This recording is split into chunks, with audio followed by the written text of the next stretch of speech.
Welcome to this edition of the Million Dollar Mastermind podcast. This is where we pick the brains of high achievers from all walks of life and get their hard-earned, real-world insights on winning. I'm your host, Larry Weidel.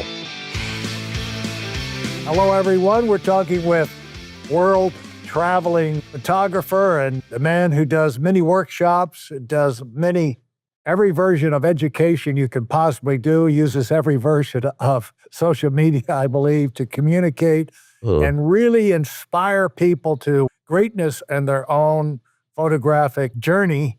Welcome to Thorsten Overgaard. Hello, Thorsten. Hello, Larry. Good to see you again. You too. And Thorsten is one of my favorite people in the whole world and never stops moving in many ways. He never stops moving forward in geographically, but also in professional and career development. And so it's always, when you do that, you learn things. That's true. And Thorsten is always on the attack and comes up with a lot of interesting stuff, which is very educational. And he's a photographer, an educator. He's just about anything to do with in the world of communication and creation. And so what you been up to lately, Thorsten? I used to everything at the same time. So I'm finishing videos and books, and then I'm starting new books. I just came back from some travel and taking some photographs in UK. I came back a few days ago, and then I go to Singapore on first day, and then Sydney and Melbourne and Perth after that, and then back here. Yeah, so how many workshops do you do in a year? I think I do 20, 25. I kind of almost every year say I want to do less and be home more and write stuff and get stuff done. And then I end up adding stuff. Then like somebody's like, oh, you should come to Texas. I'm like, oh, let me see Texas. What's the weather in Texas? Okay, let's put Texas in March. And so it kind of keeps going like that. And I just added, Texas and I added Cincinnati. And then I'm going to Tokyo and Kyoto and then Taiwan and Korea is just so close. It's just a little hop. So I added those also. So there's like always a balance of, if we say when I travel, it's limited for how much I can get done. I can just catch up on the daily schedule and editing my photos and email and stuff, but not so much creating new stuff. And I actually you could say it's almost like my ideal since I was a teenager was to just sit on an island with a typewriter and an ashtray. Well, ashtray wasn't part of it when I was a teenager, but just sitting there in the shade and sit there in the shade and write like another Hemingway. Maker. Yeah. So that somehow is the ideal. But I mean, it's not that I love to travel, but I love to be places and see places and meet people. That's what I like about it. Yeah. If I could just teleport there, it would be much better. So talk to Elon Musk if he can do something about that. Get some teleportation going. He's probably working on it. Yeah. We all need some teleportation. Right. Yeah. Now, I think I like Thorsten. I've always liked Thorsten so much because he's interested in so many things. He's got, I would say, as a short attention span, which is not accurate. He's got a very good attention span, but he likes to move on to new projects. He's got a lot of ideas bubbling in his head, and he likes to try them. And usually something great will come from it. And you've created an astounding amount of content, information, books, courses, reviews on your website.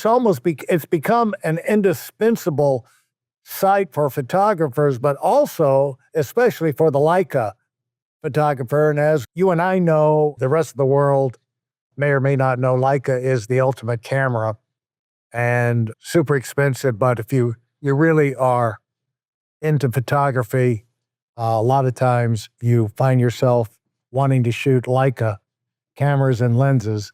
And so your go-to source for information on that is Thorsten Overgaard. And so Thorsten, how many people do you find get into these in a year, would you say? How many years have you been doing the workshops?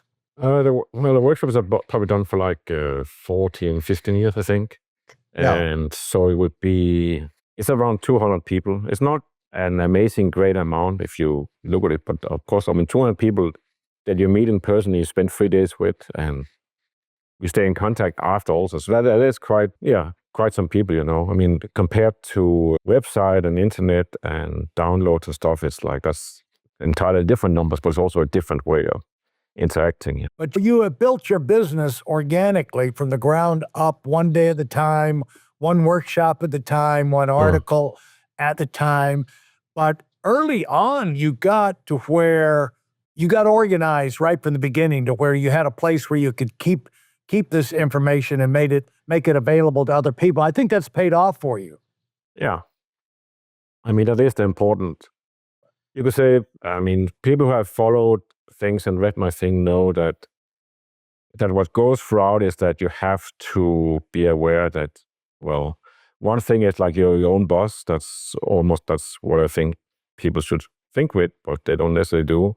And then you should own your own things. And that means you have to be the one ensuring that the things are available now and in the future, and you own the rights to it. You don't give away the rights or leave it to somebody else. So what was the original question? Why did I start talking about that? Well, we were talking about the fact that early on in your career, one smart thing you did was start compounding, making your information available in a spot. And I think in the beginning, you probably did it just to make pictures available for your family for years and on your travels and everything. But as the reviews and the books and the training things, the ebooks came out, you had courses, you had a place where you could put them and make them available, but you controlled it. Yeah, that's true. For, you could say, almost any artist, you have to have a website. You say first of all, like you see, your name is your trademark. Like you have to make sure you own your own name. And I think you also should use it. It is tempting. If I should start as an artist, in some ways, I'm writing a book about being an artist and stuff. But I would be tempted to just use a made-up name, made-up identity, and never show my face. So you don't have to deal with, you can just live your own life, and then you can step into this role. Now, whatever, that is past now, but at least you can say whatever trademark or web domain you use, that should be your own, and you should control it. And the content you should own and control. Right? And you say, for me, it's just been natural because I always from the beginning, from being a kid, I always was like a storyteller, writing and photographing and doing comics and stuff like that. And then I just kind of, you could say, it happened to be focused around photography. So most of the things I do is around photography, like writing and the products and everything. And then I have this thing I like to preserve, and that is basically how the website started back when there was no visitors. You could say the internet was new in 1995. If anybody can believe, that was a year, 1994, where there was not really any internet. But 1995, that's when it took off and became popular. Before that was only scientists. And I just started putting pictures and stories on there, like basically for my family and my employees. They could see what I was up to. And when I was into photography before I got into Leica, I somehow just liked to preserve information about specific cameras and lenses and film and scanners and so on. And that became the website. And then as time went by, people started using it as a resource. And then they had more questions to say, can you do a workshop? Could you write a book about this? Can you do an exhibition? Can you do this and that? But preserving is still very much key. And when we originally planned this podcast way before elections and hurricanes and everything else of stuff happening in the world, I actually was thinking that it could be interesting to talk about preservation, because that was something I was into there and I'm still into it. So in different ways, and you say one thing is that you may not appreciate so much what you're doing today. And you could say, if you go out and photograph, let's say you get a new camera tomorrow, you finally get this camera that you ordered from Leica and you thought that didn't make some kind of vibes. So you go take a walk with it and you take some photographs and it's like, oh, that's nice, and so on. And you might not appreciate it as much as you will if you look at it in 10 or 20 years. Because, I think we both live in a place where the sun shines every day, so there's nothing new about it. And there's palm trees and so on. For people in other parts of the world, that's very exotic and different, and they dream to be there. And you can also say that the world is going to look different in 10 or 20 years, and suddenly you could say just the fact that, for example, I was in Kyoto or I was in Berlin, it's suddenly like, that's an experience, that's a moment. And when you look at that again, it has much more value later than they had then. And part of preserving is, and that you have a workflow that those photos you take today goes into an archive and they're preserved so you can find them again, and people after can find them again. So that's the whole system. I mean, that's what I've written and taught about in the Light from Survival Kit and the Capture One Survival Kit, is like how to get work done easy but organized and high quality, and it remains backed up and everything. And you would say in my own case, that means like I put pictures in the archive every day, and the keyword, they're filed in different sizes for different use. And I even have a set of backup I have a fancy yellow Gucci bag for this, where I put in hard drives and it goes in a bank box. And just here before the hurricane, I had to check, is everything there, put in the bank box. And now I even have like some not very expensive bags. It's like $30, $40 for a whole kit for all the hard drives. But these that you have some radioactive stuff going on or electromagnetic stuff, then it's protected against that also. Now, is this if you're going through airport check-in or whatever? I mean, when do you have to check against that? Oh, that's just like you could say if there was, I think if you put a hard drive nearby an espresso machine or a microwave, you might actually have rays that would interrupt the thing. But you would say if you have terrorism, like of electromagnetic pulse, that's going to wipe out all digital media. So that's like all your cassette tapes, your tape backups, your hard drives. It doesn't matter if it's solid state or what it is, it's going to be wiped. And then you can put it in, what's called a ferro something bag. You can also buy a whole cave. You can sit and work in a cave like that, but there's no reason for that. So no signals can go through that. And that's also the bags that you buy if you want to put, if you don't want anybody to know where you are, you put your iPhone in that one and then there's no signal at all. So it's just like a lot of things I studied all the time. Okay, how do you do this? How do you protect this? For example, I mean, I don't have the backup drives in my house because when there's a hurricane is coming, you can get flooded, the tree can tilt over, anything can happen. So you shouldn't have your backup here. So where do you put it? And I put mine in the bank, and they're organized so you can find the stuff again. Which is, I mean, backup is a little bit ridiculous because backup is something that you don't need. It's like insurance that most likely you don't need it, but if you do, it has to be there. Right. So that's the system that you set up. So you don't want to spend a lot of time or money on it, on something that hopefully you never need it. But you also, if you don't do it, then and something happens, then you're really fucked. And then you think, oh, I should have done that. Right. I want to tell you this before I forget it. Do you know that about related to owning your own, not giving away your copyright or your ownership of your intellectual property? It's like, I don't know if you know the story of Dolly Parton, and she was an incredible songwriter. And early in her career, she wrote a song and went to #1 with her singing it, "I Will Always Love You." Yeah. And then it was #1. It was great. Yeah. Then all of a sudden, Elvis came along and he called her up and said, she does the Elvis accent, which is really good, but when she tells the story, but he wanted to record it. I love the song, love you, love to record it. And she said, I'm thrilled, go, go, go. And so they set it up. And then the Dark Angel comes in, his manager, Colonel Parker, and he calls her and says, now, Dolly, we've got to have half of the songwriting royalties for any song that Elvis sings or records. You're going to have to give up half of those royalties. And she said, sorry, not going to happen. And so she said, it broke my heart. Elvis was going to sing my song. But 20 years later, Kevin Costner selected that song. He was the producer for the movie The Bodyguard for Whitney Houston. And Dolly Parton made so much money. She was laughing. She said, I made so much money on the royalties from that one song and that one movie, I could have bought Graceland. It's so. I mean, it's like, people, you could say people are very happy to just work for other people and get paid, and they don't see the long-term effect of it. And I mean, that's another of my big things right now. So so let's just finish the thing about archiving, because I was actually making I even did a write-up a few months ago of how is the stuff organized. And it's kind of like, this is for my kids. This is how stuff works. This is where the mailing list is. This is how much it costs to maintain the mailing list. This is how daddy makes his money. Yeah. and so on. And this is where the pictures are. And should this company ever ask to use my pictures, the answer is no, unless they pay a really lot of money and so on. Yeah. So the rules for that, and then you think, okay, so your kids are busy and maybe they're not into tech or whatever the story is. I mean, you can't expect that somebody's going to attack what you leave behind with the same enthusiasm as you do. So, and then one of the new ideas I got is like, no, I can just buy a SanDisk solid state disk, 4 terabyte, that costs $250 on Amazon.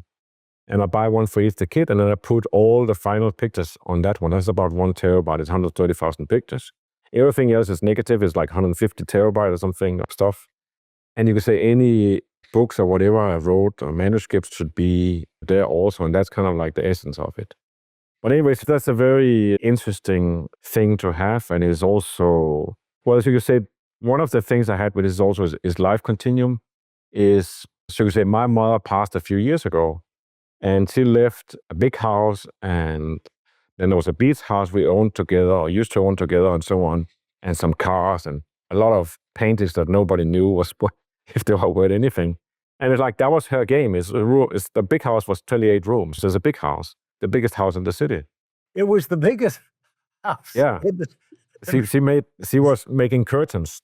She was a very strong woman, but single mother, and she just worked a lot. And she was good at it. Wow. And it's not like, but she made more than a CEO at that time, whatever. So she bought this house and renovated it and everything else, a nice garden and so on. And when she was passing away, well, she was ill on her way to Denmark. And I didn't know she was passing away. I was talking about the will with her. And I said, well, my brother, he really likes the house, so we should set up the will so he gets the house. And I'll take the beach house and nobody uses it. We're just going to sell it.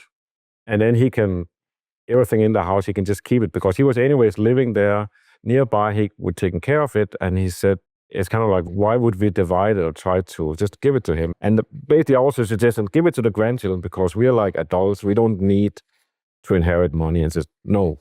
And she's like, absolutely not to the grandkids. And also she said, I don't care about it. I said, listen, of course you do. So let's set it up so it works. And then she happened to die 4 months later. Wow. And yeah, it was great. We got to do the last Christmas. We got the kids flown over from the US and everything. So we had a great time. And I also talked with her. This is going to go into a book at some point, but I'll tell you anyway. So I talked to her about what do you think happens when you die? And she says, I don't know. I say, well, I mean, you don't believe in God and all this, so let's just rule that out. And I said, well, it could be that it's just black, that there's nothing. I said, but there's also some people, they believe you're going to live again. So if that's the case, then it doesn't cost anything. You can just start thinking about if I'm going to live again, what would I do in relation to marriage and men? I said, no, that's fine. I don't have anything about that. Well, that's fine, mommy.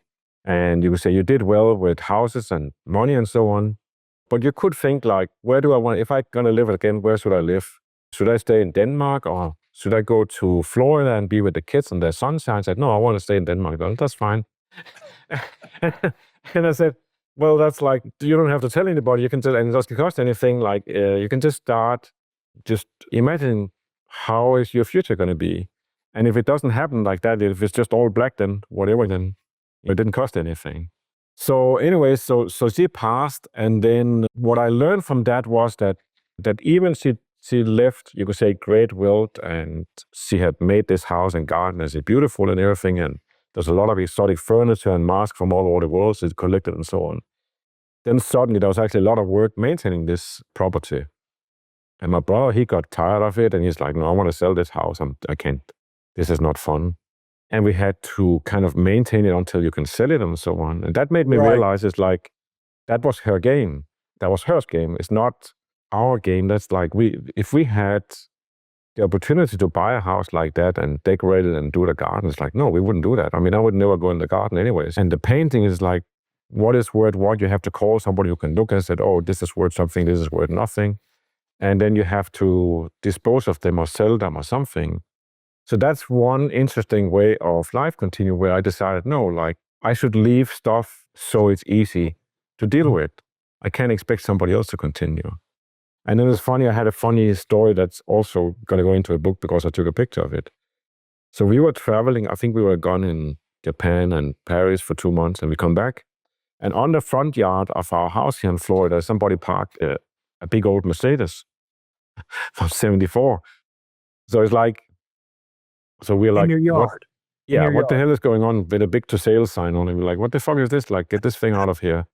And then goes and said, no, we're going to move in the week and somebody's going to buy it and nothing happens. And then we think, oh, maybe it's meant to be, maybe we're going to buy this car. Because I like old Mercedes like him. And it's actually nice. It needs to be washed and maybe a few other things. So we find out that the story of it is that the neighbor, her dad, had a company and he was doing really well back in the 70s. So he bought this Mercedes 1974, I think it was, and he got red interior in it, which is the only one that has it and is so well maintained.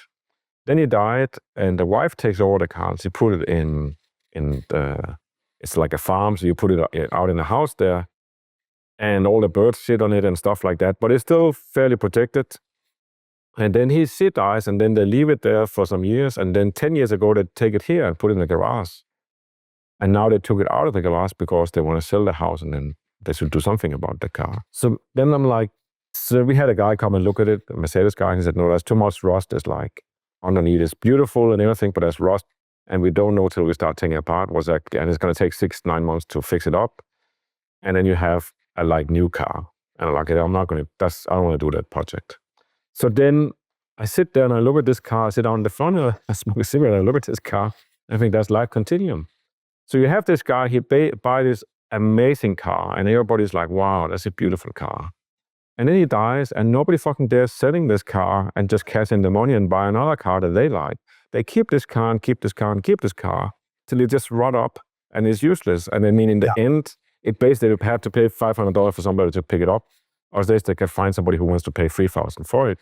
Yeah. And that's ridiculous. And that's just how it goes. That is like, so anyway, so we go back to archives. That's part of what I think about when I write articles and when I do photographs. One of the things I think, how can this book be valid in 50 or even 200 years? So one thing, I stopped writing about iPhone because nobody's going to know what an iPhone is in 200 years. Yeah. So I have to find a name so it's actually not about the time we live in or new technology of what we think is new technology, but it's the idea of whatever it is. And then it has to be preserved in a form so those that it might be a value for can actually find it and use it. And as you go through pictures, that's very interesting. There's so many great pictures. I'm sorry, there's many great pictures I took. Right. That you're always like concerned what I'm going to do now, and there's new camera coming, and now I'm going to Singapore. What should I photograph in Singapore? And should it be color or black and white, and how many megapixels? But stuff I did 10, 15, 20 years ago is almost sometimes like maybe I should just sit down and go through the archive, you know.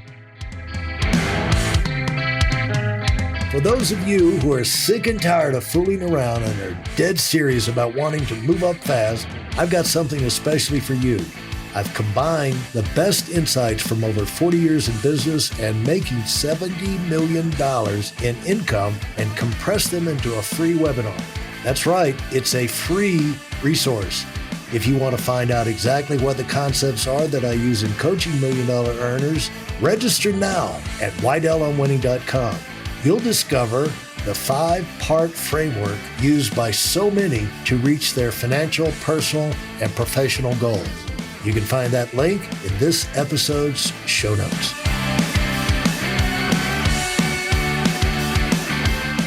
I mean, things don't stay alive if you don't put life into it. I mean, it's like, your career, or it's like you have to. I think you're onto something there, because the idea of creating something that we can leave behind that will have meaning to people after we're gone, they'll enjoy. One thing is the pictures, but also the stories and books. They're books that come alive. People will read books that have been around for 50, 60 years, and all of a sudden it has a transforming experience, and they're talking to everybody about the concepts they got out of the book. So books have that type thing. I don't know about videos, I don't know, but books seem to stand the test of time.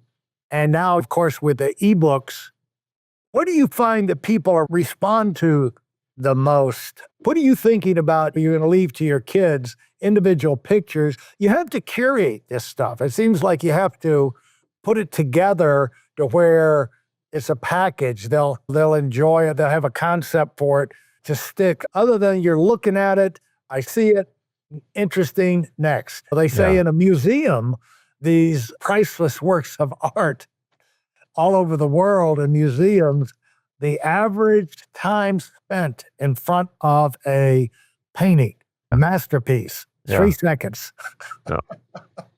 So, yeah. No, but it's like, I mean, in everything, I think it's like moments that stick that you remember. And I usually have this thing like, I was just talking to a wedding planner a few days ago, 2 days ago, and she arranged more than, it's like this year's 2,300 weddings.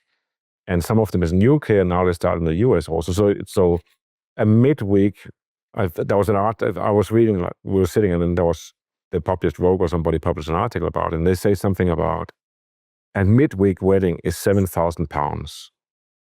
And so that's interesting, especially midweek wedding. How much is a Saturday? So that's 20. And I think actually American weddings are more expensive or bigger budgets with wedding planners and everything than UK weddings.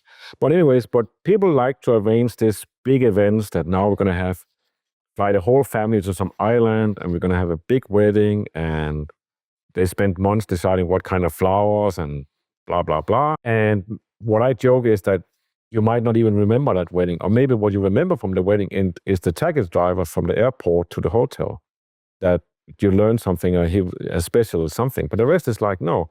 So you can't really plan or buy those moments. And similarly, you could say, you can't say Van Gogh is amazing, because if you look at Van Gogh for 3 seconds and you just like, you think, wow, that's crazy, it's so expensive, or how did he put all the paint on? You clearly didn't get it, and you're not supposed to. Yeah. But it could also be that you listen to a Bob Dylan song, you see a Van Gogh painting, and it blows your socks off. That's a moment, and it doesn't even have to be Bob Dylan, or it could be your 3-year-old grandkid that have made a drawing or says a sentence that just like, wow, that's the wisest thing I ever heard from anybody. Yeah. And she's only 3 years. So you were saying in terms of what to preserve from is like, it's almost like, I mean, anything what I preserved should be easily available. So you could say fundamentally, if I did this thing, I said, I'm going to take a SanDisk solid state, 4 terabyte. The high resolution pictures and high resolution JPEG that can be used for gallery prints and magazine prints and everything else is 130,000 pictures at 1 terabyte. So it's not, and you could say, if you have a fairly fast computer, you can scroll through this in a few hours and see what you got.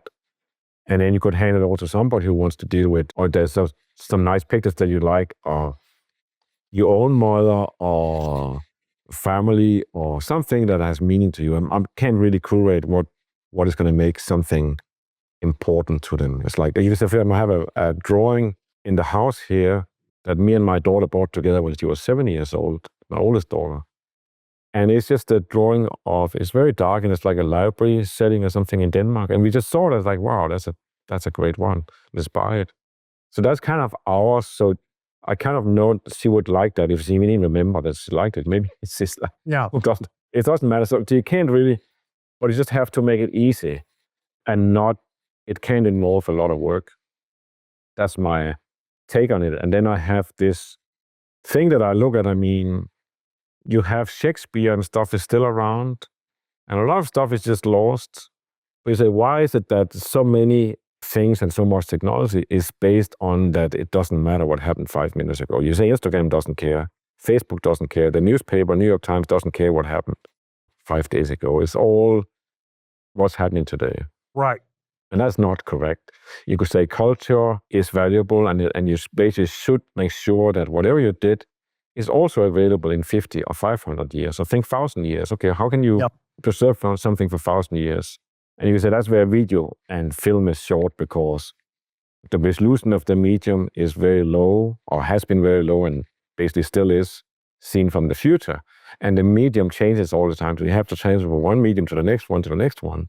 So who's going to spend the money on transferring family video snaps into the next medium? It's going to be like $10,000 to preserve for 100 years, and who's going to look at it? So that's what you would say. Pictures are easy.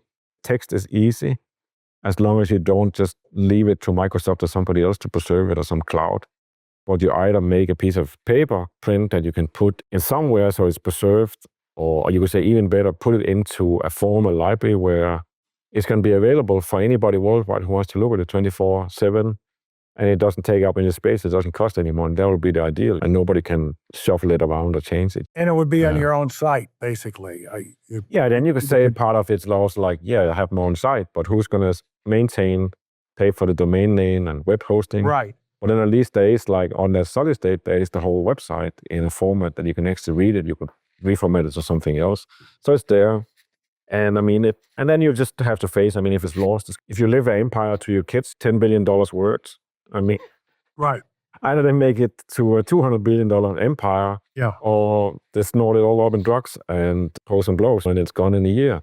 And they owe $2 billion. So you can't, that's like, at some point, it's not your responsibility, but at least you made these things, and you could say, at least I know that people find it valuable. So it's going to be valuable in the future. And you can also see that the things that people find valuable is not what I wrote about, the Leica M9 or the Leica Q343.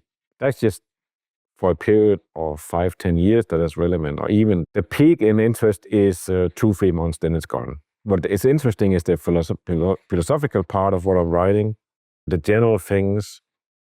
That is what is really worth preserving. You can say to the degree that the other stuff is written in a way so it's not connected only to that specific camera model and how many megapixel it had, but it has something to do with photography in general. That is valuable also to preserve, Yeah. Yeah, there's always choices, and it's interesting to read the letters from artists in the past, and they were dealing with the same, like the things we're talking about here, the issues and making decisions and sorting out how you're going to come up with a solution. Artists have had to deal with this forever. And so we can't all do a Sistine Chapel. And so it's going to be, and have a Vatican that will display our work, or have a Pietà that's off to the right as you go into the Basilica there. And we can't all have masterpieces like the David in Florence. Mm-hmm. So the challenges are, you do the best you can, but it helps you if you're at least aware of the preservation idea. Like, what am I working on? I heard this just yesterday. It's like, what am I working on that's going to last, that's going to have some longevity to it? And what am I spending a lot of time on that's not going to last? For example, we had this set up for a month ago, this podcast, and then came Hurricane Helen, or one of them. And and two of them, and blew you out of Clearwater. Yeah. So you had to get on the road and go to Singapore or someplace to escape. And so we're always adjusting, but the idea is but anyway, that hurricane came and went, and eventually that's going to be in the rearview mirror, whereas I'm sure there's some permanent damage from it, but it's not going to be permanent. It's going to last 5 years or something. You have these, even in Colorado, I never heard of this before. I've heard of 100-year floods, but then they had a couple of 100-year floods outside of Denver. Then all of a sudden they had a 500-year flood. Yeah. But somehow Denver still survived. And then we heard about that for a week, and then you didn't hear about it anymore. And so, where are we going to get? I think the challenge for all of us is just think about, this is kind of an extension of an earlier podcast we did on creativity. Just what are you thinking about, and what are you spending your time on that has the potential of making an impact and lasting, rather than just being the excitement of the moment? And we just discovered that on the run. You are on the run all the time around the world. What have you learned about traveling? Because you travel with valuable stuff. I don't know, are you still traveling with the monitors? And I know you... No. How many cameras are you taking with you now? And how do you... you can't carry all of them in a bag slung over your shoulder.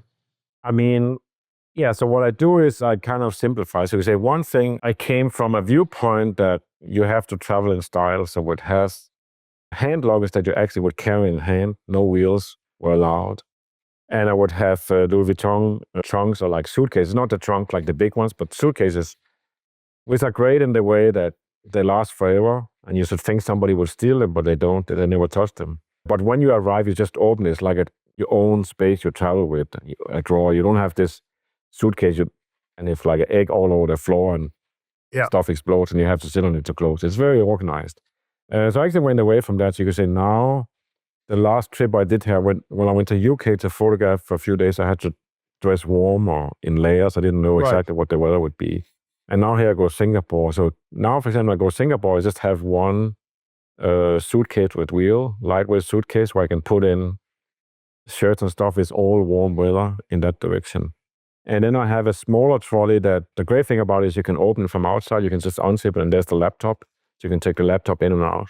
And inside that one, I can put in 2 compartments, but I have usually one compartment in the bottom for cameras. So that's basically the same size as a Billingham bag. So that fits like 2, 3, 4 cameras and 4 lenses. So that is there, and I can double it if I really want to have a lot with me, which is not very often. And then I have a... Are you rolling that on the plane? I mean, that goes on the plane. No cameras or computers goes in check-in at all. Yeah. So you say the newer thing is that I started believing in wheels. And then because I mean, in European airports, a lot of airports around the world, they have trolleys inside the airport and it's easy. But you could say anytime you land in the US airport, they don't have any trolleys and you have to walk 10 minutes with all your luggage, and that's not fun anymore. And they don't have sky caps anymore. They have nothing. It's just Starbucks and airplanes. That's all they have left. So, and then I have on top of the trolley that I carry on, I have a bag that is 2 compartments. It has one compartment where there's like another camera section, and then it has another compartment with just everything like headphones, vitamins, scars, passport, and all that stuff. And that's basically what I travel with. And you could say when, for example, I go to, on this trip here, probably I'm going to bring, there's cameras that I'm using. I'm doing something with, I have to like a Delux 8, I have to like a Q343. Those are the 2 I'm writing about. I'm still doing something about like a SL3, so I'll probably bring that also because it's handy for some things. And then I'll have to pick 1 or 2 M cameras and then lenses to go with it. And then probably for this travel, I'll also bring a tripod and a video camera so I can do some video, and a wireless microphone so I can do some video if I feel like it. So that kind of fits into all this. But I mean, even just this morning, I was thinking like it could be tempting just bring an M camera with a 50mm and that's it, and 1 spare battery. Because that can be done. It's not, I mean, we all know this, and I think we all do it to some degree, that you go travel and you feel like your life is going to end, so you have to pack everything and make sure you have enough socks and have enough of this or that. You cannot arrive to New York or wherever 2 hours away without everything. Which is ridiculous because, I mean, if you forgot to pack underwear or socks, you can buy it. It's easy to get. Yeah. The tricky things is like a charger for like an M9's camera is not that easy to find. Especially if you not go to Bali or something, then you're really in trouble. So what else is like, I mean, fundamentally, you just take a toothbrush and a credit card and then go anywhere and then you're fine. But still, we try to pack, and I always pack more books than I can read and stuff and things I put on the hard drive that I'm going to work on this, and then I don't have time to do it, So I'm still trying to just cut that down, and I'm not there yet. I still bring stuff that is a sign of wishful thinking, that, and notebooks and everything. On the planes, are you reading or watching videos? I'm reading and sleeping. I'm basically, mainly I try to sleep, and then if anything I read, I kind of always turn off the screen. Sometimes I will watch a movie if it fits into the timing preset. The rule is like a travel day is a travel day. So you get up in the morning, then you go to the airport, you sleep on the airplane, you land, and then you go to bed. And you need all the sleep, all of it. It's not like just because it's a daytime flight, you can just not sleep because you're going to be worn out. So, and I don't feel like there's moments on an airplane where you think clearly or something, but generally this thing is like, it's not the place to think big thoughts or work on stuff. I mean, there's no space for screens. I mean, it's just like, no. I found that ideas can come to you when you just let your brain go blank there on a plane. Ideas can pop up. The subconscious can serve up ideas that are suppressed. They can kind of work their way to the surface. Yeah, I have that. I mean, but then they have to come to you. I don't think you can, I'm going to go on a plane and now I'm going to be really smart. That's not how it works, but it does work that you like, for whatever reason it is that it's change of environment, or you spent 2 weeks in Caribbean, or you did something and now you get on a plane, or maybe just the fact that now you get to sit and stare out in the air and not have to do anything but just wait for the plane to fly through the air. That opens up for some possibilities. That I believe more in that.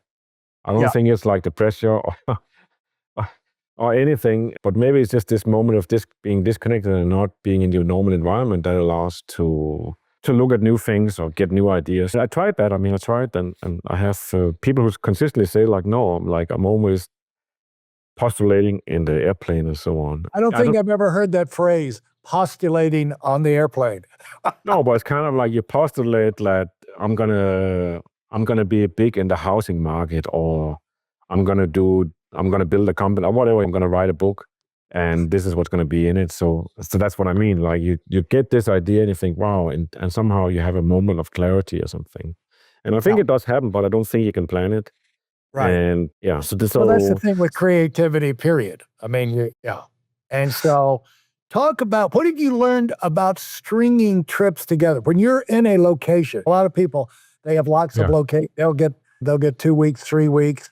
And what have you learned about what's a good length of time to stay in an area? I know you do the 3-day workshops, and you string them together. You go to Singapore, you can't go back and forth just for Singapore. You got to put some back-to-backs together. What's the most that you've found? What's ideal in terms of plan? Because people would apply, this could be useful, like they want to do a vacation with some variety, different than they've done in the past. So what do you recommend? I don't have I feel if I go to, I'm not going to Singapore, but let's say I go to Tokyo, which is like the most exciting and different place you can go. So that should be enough to look at. But I find you arrive in Tokyo, and then next 3 days I do a workshop. And then on the day after the workshop, I'm basically ready to leave. I don't have an urge to see more, experience more. Unless I put myself into a mode where now I'm going to do it and just stay there. But I kind of never did that. And I never travel as a tourist. I never have places I need to see this tower or this garden or that monument. It's just absolutely no interest. The way I travel is like I walk around and drink coffee, and preferably have nothing to do, and then I make photographs, or I sit down and write or something like that. And of course it changes. There's always been like in the past, I would always go to the Apple store and the Louis Vuitton store or something like that in almost any city, or like a store, and I don't do that anymore. Just like, no, I can't. It's just, I can buy it online if I need it. Yeah. But then you could say, for example, here we went in, maybe it was May or something, I did a workshop in Kyoto. So we flew all the way to Kyoto. We flew to Tokyo first and took the bullet train to Kyoto. And then you could say, maybe you were one and a half day in Tokyo, you can experience a lot there. And then you take the train with this experience also. You shouldn't underestimate those things. And then I had to go back to Tokyo and do some photographs, some portraits. And we had just decided, let's just go zigzag back. And I told the magazine, hey, those people don't have to come to Tokyo. Tell us where they are and we'll go visit them. And then we basically just looked at the map and said, no, let's go over to this city. It's like 1.5 hours away. And we found that was actually cheaper to just take an Uber or taxi than it was to take the train and try to organize. It's just whatever. And everything is so nice and order in Japan. And then we went weird places because that's where people lived, and I photographed them there, and then we would find places. So, for example, one of the unexpected exciting places we found was that, Layla figured out we had some highlight points, or she had some highlight points on her account. So let's find the highlights, just stay for free some days. So she find this nice hotel somewhere on the coast between Tokyo and Kyoto. And they have all these water things that they do have in Japan. And then I book it. And then we find out it's the wrong hotel I booked. The one I booked is like 2 hours from there. So we end up in Fuji Motorway Hotel, which is a Hyatt hotel that is like 2 or 3 years old. And it have all the baiting thing and stuff, but they also have a racetrack outside since the 70s. So, and then she managed to get us upgraded to like almost like a royal suite. So we had like this big terrace to the racetrack. So you get up in the morning and 8:30 they just start racing in Porsche and everything else, and they make a lot of noise. And the whole hotel was themed with race cars. So they actually had 2 floors of race cars for the last 100 years. And the small chocolate for the coffee was shaped like race cars and stuff like that. So that was like an unexpected experience where it's like, you can't buy this, you can't plan it. And then suddenly it's fun.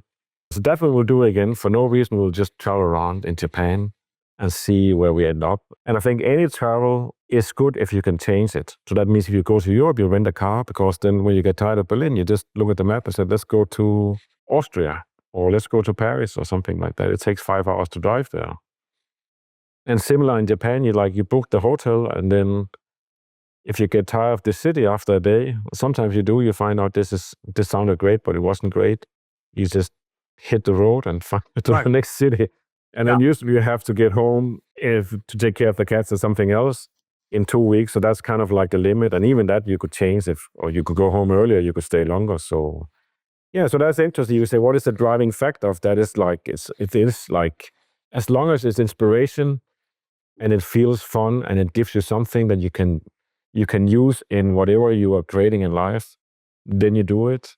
But for example, I mean, I don't have a need to go to Rome and see the Spanish Steps and take a selfie of myself. I couldn't care less. I mean, I've seen them several times, walk by them, but I couldn't care less about the Spanish Steps or some ruin out in nowhere that everybody else have to go look at. So that's the freedom I have. There's just everything is just evaluated from what does it give to me? Like what is basically inspiration. If it's the same, I read books, I read magazines, I watch movies. Everything I do is based on how does it inspire me? Can I use this? Does it give me energy? That's basically what it does. One thing you do well, and I think you've always done well, and I think it has led to you being so incredibly productive, is you follow your inspiration, your curiosity. You follow and look for things that will energize you at any given moment. You're very matter of fact in terms of looking at things, and it's like, is it working? Is it not working? How can we make it work better? What can I get excited about? In other words, we all want to have wow in our lives. It's just like, what's wow to you? What gives you a little, and you can't fake that. It's inside, right? I mean, it's like people come to your workshop, you can't make them come to your workshop. What are some of the stories, how far people have traveled to go to one of your workshops in one of these places? I know you've had some strange things and happen all the time where people will go across the world to be at a workshop in Singapore or something with you. Yeah, that's generally it's like an adventure experience, and it's something that you really want to do, and then you will make something out of it. It's very few that does a workshop out of convenience. That is like, it's not like I will have people ask, are you ever going to do a workshop at this place? And I look up the place and it's like out of nowhere because that's where they live. But that's the general thing is that's not how people do it. They want the full experience, and they want somehow to combine it with that the whole package sounds interesting. You say, if you always dreamt of going to Tokyo or Bali or Berlin or Denmark, or Copenhagen, then you're like, that's part of that. That's where I am. Yeah. And that's part of what makes it interesting. So here's an interesting, talk about preservation, and also we talked about this, that you put life into things. So I have, well, you can say everything I do has always been, some people say, oh, can you do this, or you should do this? And if it sounds interesting, I'll do it. If it doesn't ring a bell, then it doesn't. So here in the New York workshop, I had a handful of guys. I had 3 guys. So one of them is a guy that retired. He used to work with, he basically worked with IKEA since they began in 1972 or something. And now he's retired, and he's Swedish, lives in Canada. And he would give me some funny looks, like analyzing, he's trying to x-ray me, something like that. And then he says, I think on the second day, he said, listen, it's great all this stuff you do about the cameras and so on, but I'm not really interested in the camera. What interests me is you.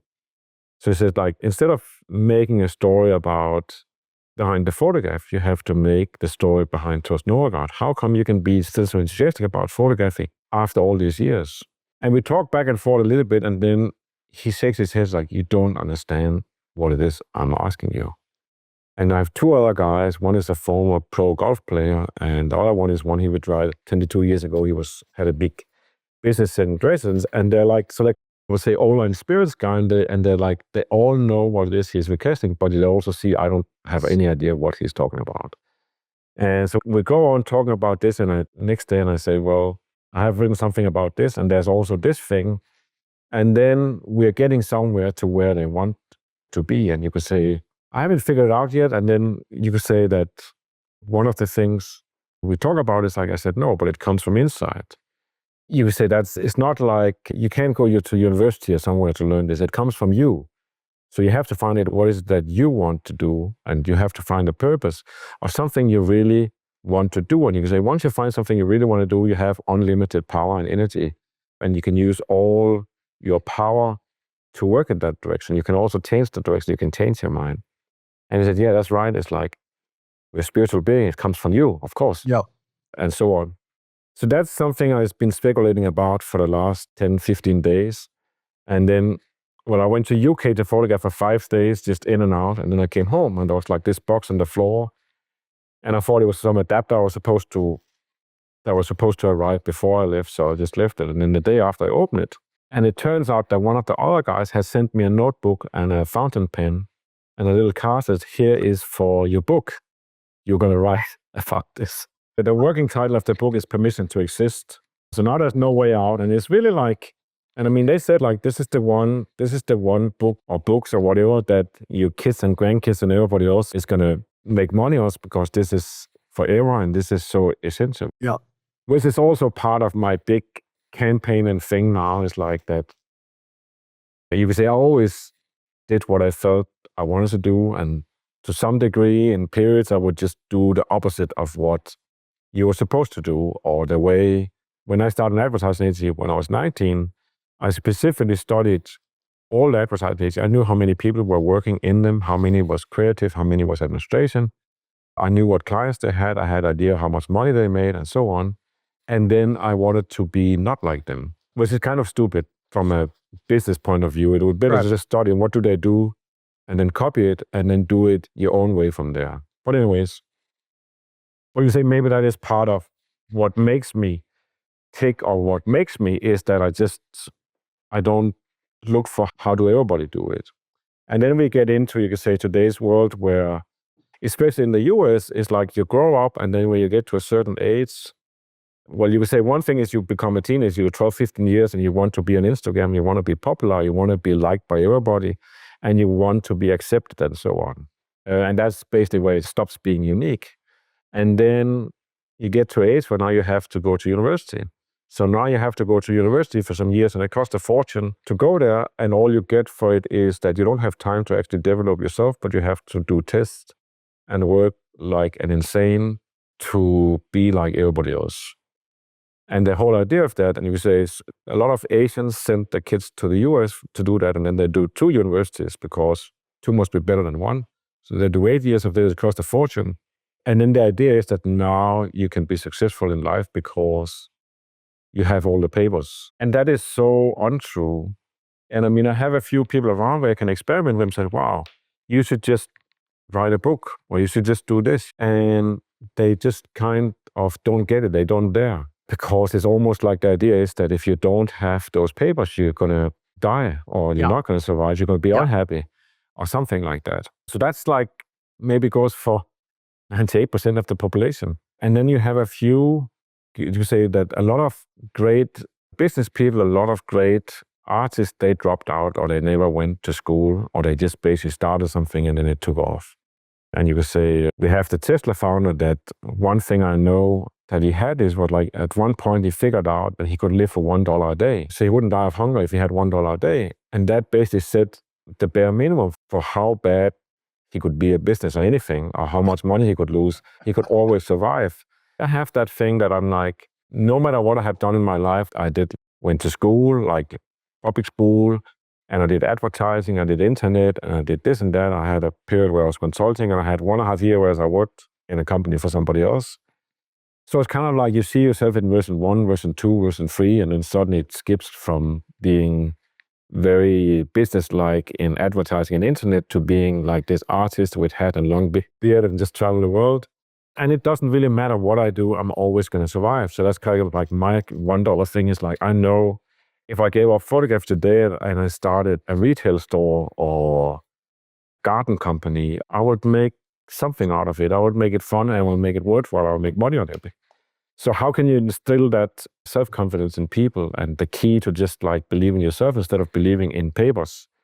So that's part of also what I see, what they're asking this group of people from New York is like they want, I don't know why they want it, but I think it is going to be entertaining. And that's why the title of it is, the working title is Permission to Exist, which basically is like, just believe in yourself and just do what you feel you should be doing. But you've written about this from the beginning in terms of giving people the courage to take up photography and to say, I am a photographer, and I agree. I can put my stuff out there and I don't have to defend myself to you or what. It's like that. It's like, yeah, and I think, it's like goes through everything I say and write. That is my opinion. Just believe in yourself and take photographs, and you are unique. And what I think this assignment is, not just say it, but actually make you believe it when you read it, or is the key to this. You could say, yeah, it's great. You could say like, he can live for $1 a day, and Steve Jobs was a genius, and Amazon also figured it out from the beginning before he opened the store Amazon in his garage. But that's because he's Jeff Bezos, and that's because he's Steve Jobs, and that's because so and so. So how do you jump the gap from that? No. If he can live for $1 a day and be the richest man in the world, I can do the same. I can do better than him. Yeah. And more fun and more money. But that is not generally how it works, that you see somebody is great or they're doing something, you think, wow. And you would say the key is that, no, you're not supposed to copy it. You're not supposed to look at Leonardo DiCaprio and say, wow, he's a great actor. I can be greater than him, so I'm just going to copy him. Like, no, it has to come from you. And it has to be unique because you are unique. So you're not supposed to be a copy of Steve Jobs or something. But of course, you want to study them and learn from them. You want to study and learn from Bob Dylan and so on.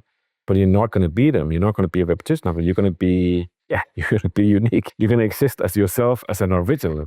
I'll give you my take on that. My take on it is, if you follow your instincts and your curiosity and the things that you're interested in, and give yourself permission to do that, it can lead. You should start with the belief that curiosity, that interest, that instinct is there for a purpose. And I believe it was put in me. And I'm not like your mother in the sense I do believe in a God, but I do believe that there's a purpose. And like, if I have that, if I follow it, probably there's a chance anyway, something great could come from that. But the deal is, you even hear, if it's something you're interested in, like you work 25 hours a day. I mean, you're in the sense that you're never stop thinking about what you're doing. And all of us do, that are into following our passion, our obsession, our interests. We just do it without thinking. And even Kevin O'Leary on the Shark Tank, the Mr. Wonderful guy, he was saying today somewhere that, like, if you want your business of your own, like, you're going to work 25 hours a day. You just might as well, you're just going to be obsessed with it. Yeah. And it winds up squeezing out a lot of the other things in your life, not because you're giving them up. It's just because you want to do it. It's like Jay Leno with cars now. It's not because he has to. It's just, that's his interest. And so that's his real thing, I think that as you put the hours in there, things come out.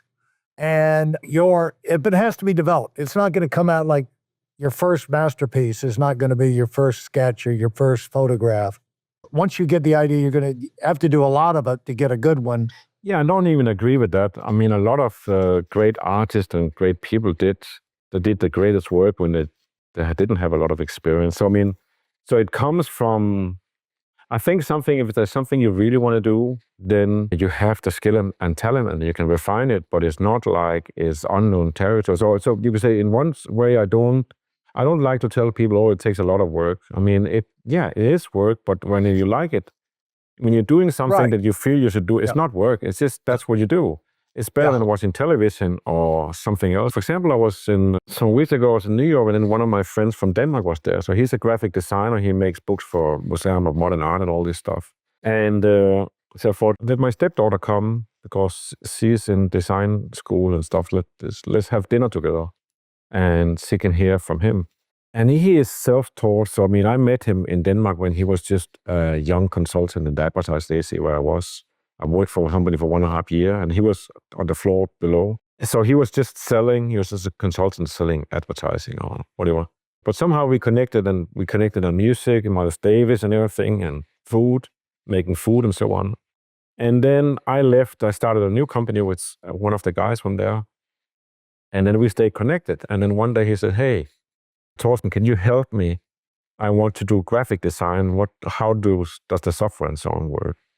I remember I was like, what a stupid idiot. Why does he want to do that? Because that's what you hire people to do. That's like secretary work almost in advertising. Right. But that's what he wanted to do. I said, well, this is what you do. I showed him a few things, and then off he went. And then he happened to show that he was really good at it. And then I had him in we did one of the first websites for a museum in Denmark and so on. We did some other stuff, and we won awards from it. And then, you say 20 years later, he is traveling the world and doing graphic design for museums. And the reason he does that, I hadn't thought about that, but that's what he said at the dinner. It's like, no, he used to do for the museum back then. And then those guys that worked at the museum, they went to other museums, and then they would call him and say, "Can you come to this museum and do this?" And that's how he became the guy that is like the dude. Yeah. And you say, well, so that's one thing I think that's wrong, that he tells this young talent that, she asked, like, how do you get to where you are? I said, oh, that took me 20 years. And I'm thinking, this is bullshit. We're 20 years later, but you had fun all the way. Yeah. It's not like you ever worked hard. He gets stressed because they have deadlines, but that's his own fault, but whatever. But he loves it, and he gets well paid, and they love him for what he's doing. It's the dream life. So it's not that it took 20 years to get there. It's just different clients he's doing now. And you make the excellent point, and I stand corrected on the work thing, but it's like this. If I were to ask you, how much are you working? You don't think in terms I'm working. No. You think in terms I'm having fun.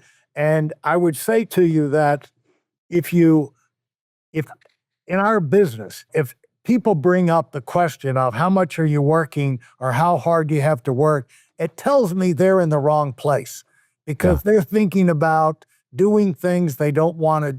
To me, work is doing something you really don't want to do. Exactly. Fun is doing something you really are interested in doing and want to do. And so the people, the high achievers, are usually following their curiosity. They got an idea, let's try this. But it is, and so you're exactly right of that. And as a result, in fact, the bulk of the great art in the world has been created before the artist was 30 years old. A lot of it out there. Like the Pietà was done when Michelangelo was 21. I think that David, he was 24 or something like that. Yeah. But I think what happens as we get older, we lose that fun thing. We stop being as adventuresome as we were when we were young. And then I think your book could do a lot of good to free up a lot of older creatives to get their fun back in and be more adventuresome and go for wow and like break out, do something new, and challenge them to be a little crazy like they were when they were, and fearless when they were before 30. Yeah, I agree. Somehow I just like the idea of thinking I'm talking to 12 years or 15 years old, but it's true. I mean, it's also, for a lot of people, it's like that's when they retire and they have enough money, then they're going to do what they always wanted. That is wrong, I think.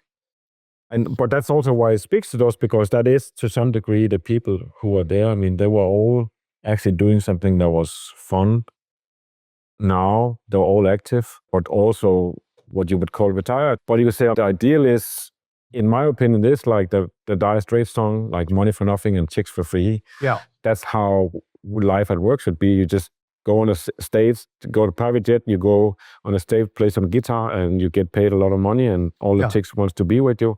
Yeah. And you go to the next place, and it's just fun. It's like, skip the drugs and everything, but just that, I think, is right, And how to make people do that. I mean, the other night I had a talk with a manager from New York. He's running a very successful company with his wife, and she's like the main person in it. And I always seen him as like, he's a really smart businessman.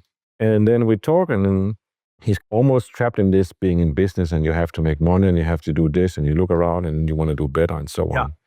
And there's something not right with the picture. So I asked him, like, and it's almost like he's more of an artist, but he's not an artist. So then I asked, like, what did you really want to, like, when you were a kid, what did you want to do? I want to be a writer. I said, why don't you just write then? It's like, yeah.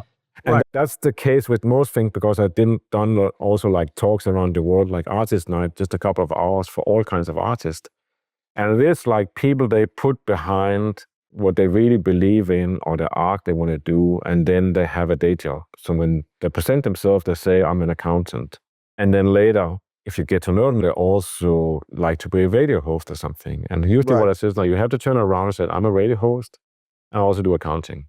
But because how is anybody going to hire you or hire you to be a writer or radio host or painter or whatever if you don't tell them that where it's going to come from? And it has to come from, well, one thing is it has to come from inside you. And then the next thing is, like, how are you going to make it known to the world? And that you could say, I'm a product of the internet and self-promotion. I never, and part of my whole life of not having a boss is like, I don't want to ask for approval. So you could say, when I started out writing, the only way to publish a book would be to find a publishing house and ask the editor, will you publish my book? And when you found one who would do it, then you went in business. But a lot of people wouldn't do that. And now you have the internet thing. You could say, you can self-promote, you can self-publish, you can do everything, which makes things a lot easier. And you could say that is the natural thing, that if you think you're great at playing music, you should play some music and sell it directly. Yeah. And you could do the same with books.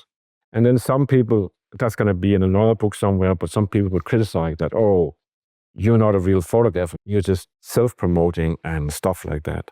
I'm like, hadn't really thought about that for a long time. And I feel like that's what a crazy thing to say. I mean, where would Coca-Cola be if they didn't self-promote?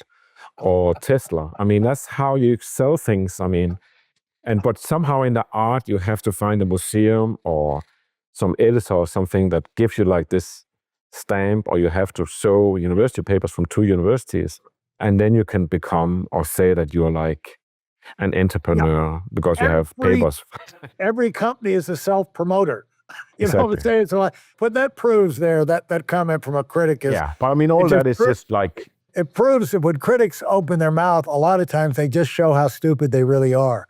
And with the things they come up with. Yeah, but sometimes you take it to you because there is like some kind of pattern of that's how it is. You read the paper to find out what's happening in the world, what the truth is, or something like that. And then somehow it's also you have to break free and just realize, no, you can actually know. I think that, you're writing, I think what you've done already in your career is giving people the courage to get out there and to go do it in photography.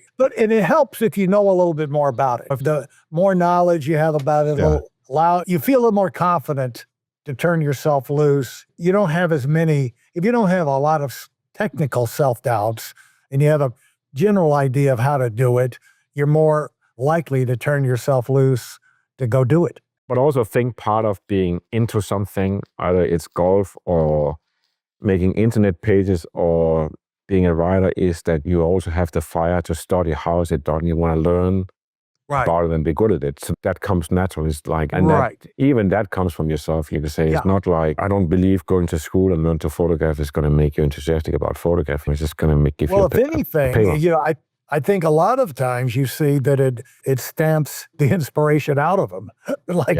If this is photography, forget it. If this is fine art, forget it. I'll go do something else. You have to protect yourself is basically a large part of it. And so I'm going to give you, we can go on forever. I'm going to give you a chance to wrap this up and say, what do you feel good about that we've covered today and that you want people to take away from? I think we're back to almost like just to believe in yourself. And I was just thinking about one thing you could say. For example, my friend there, he tells this young talent like, oh, it took me 20 years. And it's almost like, one thing is he's not really thinking, but then you could say to the degree he's thinking is also protecting his own territory and his own reputation. The truth of the matter is that you get to make a new book for an artist for a museum, you have no idea what you're going to do. But what you do know is that you have done it before and you always never know what to do, but you're going to figure it out. So that's the self-confidence you have, that you know But apart from that, you're actually not really certain you can do it. And somehow people also request this respect, like, no, I've been doing this for many years, or I went to school. Right. Whatever you come up with. And I think that's one thing I don't have it at all. Like when I talk to somebody, I never put the idea that you have to put in a lot of work, or it's only some of us had to have special talent for focusing on camera. I was like, in my opinion, everybody can do it, and it's easy. That's the messiah in me. It's just, and that's the constant prayer. It's like, no, just do it. And if you don't want to do it, don't do it. Then find out what you don't want to do. It's like that's the simplicity of it. When then the question is, can I make people believe that it is that easy and just do it, or how do you make it happen for that person? And it is the person themselves that have to have it happen. The worst thing you can do is you hold somebody's hand and tell them how to run the business or how to do this and that. It's like they always crash and burn. If you can't start the fire in them and get them going on something, then go get a job at Starbucks. Yeah, and that's what you're doing. You teach at the university. Yeah. You say that in your thing is that a point is to get people excited about photography, and I will. And you've just another wrap up. You've seen, it's got to be encouraging to you to, in a teacher-student learning situation, the teacher learns. And so how have you been, what's encouraging you to some of the turnarounds you've seen from some of your students have that turnaround from the workshop experience? Well, I see that they do more and they just produce. One thing you could say, the general thing is that people who've done the workshop, you could say almost no matter what's in the workshop, it's not about the technical stuff or anything, but just that they have done the workshop, they produce more photographs. They take more photographs with more confidence. And once I saw that, I stopped worrying about that I had to teach people to do it correctly technically, I had to teach them this or that. Yeah. It's not about teaching, it is inspiring. And if I inspire them to take more photographs, that's basically what I do. Then you have some that take it further. They start participating in photo competitions. They start to sell prints, or they get published, or they make their own books and stuff like that. And that's, you could say, when I see that, that's a real sign that they're taking it to the next level. And even, there could also be somebody that I gave up digital. I'm going to film because after I did your workshop, and I don't have anything in my workshop saying you should film, almost on the contrary. If you ask me, it's like, no, don't do that. But then that's what they got out of it, that they found their true self, and this is what they want to do and dedicate their time to, is shoot film. And then comes, maybe I meet them 3 or 4 years later now, and they did another workshop. Now it takes a different direction, but it's going somewhere. Yeah. And that got to take self-confidence and an idea that you can perform this to do that. And that's all there's required. There is no, you don't get a certificate, there's no exam. There is only one test, is like, do you take photographs and do you do something with them? That's all that is requested. And that's the whole point of it. You could say there's no point in doing a workshop and then you don't take photographs, or you take them and you hide them, or you don't like them. It's like, no, that's not the point. So yeah, that's what I see. And all like 98, 90%, 99%, they just take more photographs with pride. And then it moves on from there. They take it to a new level, or they just keep doing a lot of it. Yeah. All right. Well, thanks so much, Thorsten. This has been great. It's always fun to catch up. And I'm going to look forward to, hopefully the next time I see you will be in person. And we can do a workshop, or I can get you over here to my studio in We'll do something. Palm Beach. Yeah, we'll do something. But see here, we did 1.5 hours of unscripted. Yeah, just interesting talk. Talking among friends. Hopefully we learn something, and also people listen to this, get inspired.